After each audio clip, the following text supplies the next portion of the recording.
Another breaking news from the conference board, it just came out yesterday that consumer confidence fell sharply in April as inflation worries and a downbeat outlook on the job market pushed optimism to its lowest level since 2022. And a lot of people, including myself, and I'm not much of a conspiracy theory kind of guy, but we're starting to become suspicious about the jobs report that has been coming out this year. And I'm trying not to sound all like what Gen Z or younger kids say sus, right? People are getting laid off, especially in the tech sector. And if you remember earlier this year, just in January, over 25,000 people got laid off in just 1 month in the tech sector. And every company is going through a tightening cycle right now. And Google just announced that they're laying people off. Tesla, Apple, Amazon, and other big techs are also announcing layoffs. Sony is laying off 900 workers from the PlayStation division.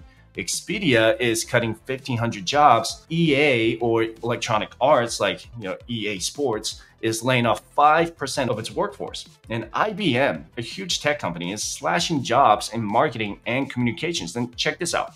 Layoff announcements in February hit their highest level in the month since 2009, or the global financial crisis. That's not good, right? And this is a total of about 85,000 planned job cuts, which is an increase of 3% from January and 9% from the same month a year ago, especially in the tech and financial sectors. The banking sector, even JP Morgan Chase, started laying people off as well. So this is making people extremely nervous about the labor market, despite what the labor report says. The Consumer Confidence Index, this one that I'm going over right now, or CCI, declined to 97 in April, which was far below the expectations from economists for 104 and lower than March's reading of 103.1. And let me quote what the chief economist said in a press release. Consumers became less positive about the current labor market situation and more concerned about future business conditions, job availability, and income. And this is even more interesting when they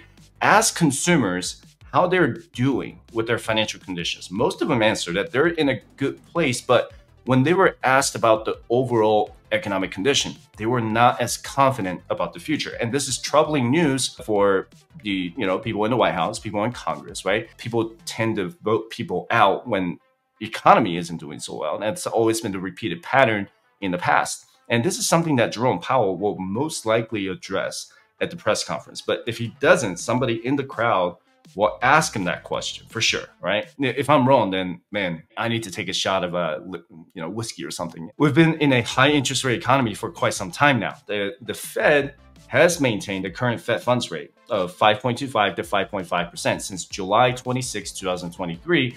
And low consumer confidence can be bad because it can lead to decreased spending, which can negatively impact small businesses, profit margins, and even stock prices going forward. When people spend less money, it could lead to an economic slowdown or even a recession. And people in the White House, again, and Congress are paying very close attention to the CCI numbers because low levels of consumer confidence can impact the outcome of the 2024 elections.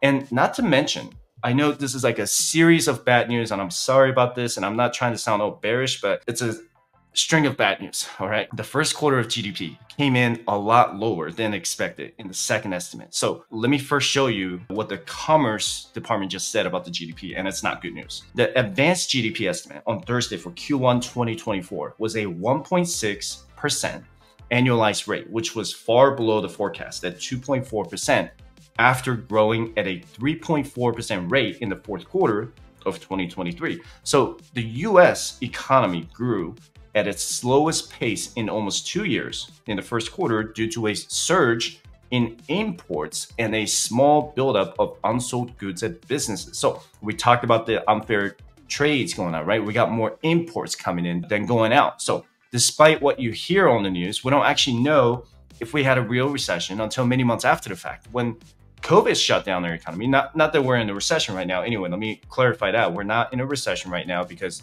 we need to have 2 negative GDP back-to-back quarter. The government might tell you that they have their own recession definition. But anyway, when COVID shut down our economy, we knew that our unemployment rate has spiked in March and April of 2020. We knew that far in advance because, they shut down the economy, right? So everybody had to stay home.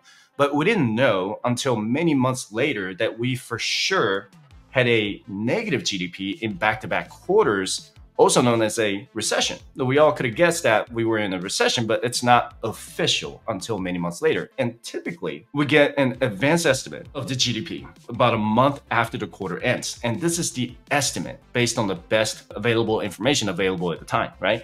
The advanced estimate came in at 1.6% on April 25th, which was about a week ago. Then on June 27th, right here, that's when we get the third estimate for the Q1 GDP, which is pretty much the final data and additional data that wasn't available in the previous estimate with more accuracy. And we could even have a lower GDP than what it is now at 1.6, or maybe even a higher GDP based on the new data. We'll see. We're going to find out on the Q2 GDP estimate, not until September 26 down here in the middle. And I'm curious to find out if it's going to trend downward going into Q3 and Q4.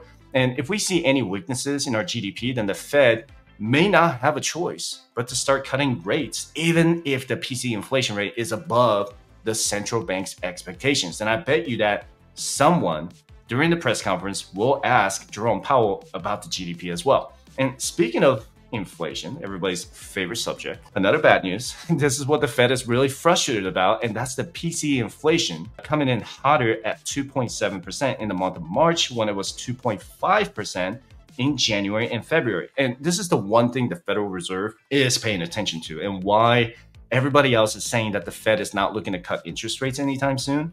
And what they're really worried about right now is another spike in inflation. And that's another thing that Jerome Powell is going to talk about in his press conference today. And they're really worried about the April numbers as well, because if that's going to 2.5, 2.7, let's say it goes to 2.9, right? Now the Fed is going to be like, man, should we even consider cutting rates in 2024? If people continue to spend money, that would be a discussion, right? And here's what Jerome Powell said a few weeks ago. He said that inflation will take longer than expected to achieve the confidence needed to get inflation down to the central bank's 2% target. And that was a signal to the market or stock market that it will take longer for the Fed to cut rates in 2024. And some of us are suspecting that they might not even cut rates in 2024 at all.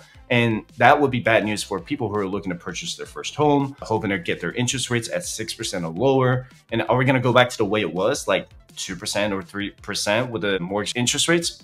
Very unlikely. And I think we have to expect the rates to be at around 4 at the best, or maybe above 5% going forward. And I'm going to explain why we are so used to the lower rates for the last 15 years.